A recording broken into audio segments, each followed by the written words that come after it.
Doing business in Africa. You can't afford to be without Africa Investor. I'm now going to move to Ngatia Kirungie from the Kenya Pension Fund Investment Consortium. The floor is yours, Ngatia.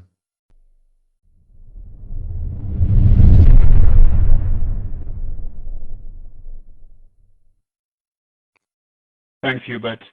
My comments will be quite brief. I want to take the perspective of the domestic capital, so the pension schemes. So I run the KEPFIC, or the Kenya Pension Fund Investment Consortium, which is a consortium of now there are almost 32 pension schemes that have come together to jointly invest into infrastructure opportunities. So the first thing is regulatory allowances for the pension schemes to actually invest into these assets is critical.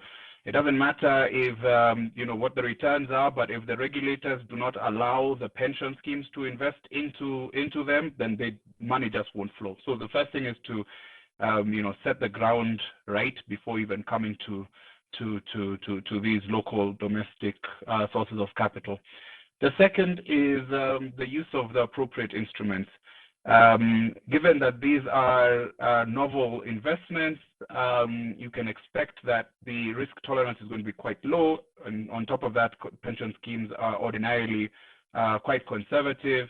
And so using capital market instruments such as bonds and the likes is critical, because it allows these pension schemes much needed ability to exit should they need to.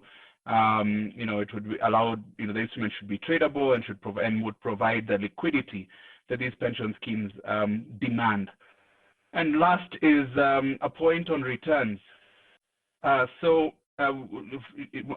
structuring these projects, the fact remains that one return may look good to one set of investors and might be insufficient for another. So we have to ensure that the returns are appropriate for the particular market in which this capital is being sourced from. Usually the hurdle rates are domestic bonds, government bonds, and because that's where the money is currently parked, and that is what is seen as the opportunity cost.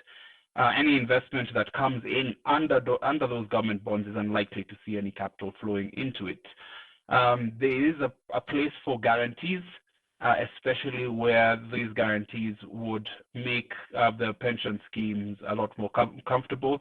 We have seen this in the road sector here in Kenya, where we had our first large investment of about $50 million into a road all the way in northern Kenya, near the border of Ethiopia and Somalia, a place where you'd never expect a conservative pension scheme to invest in.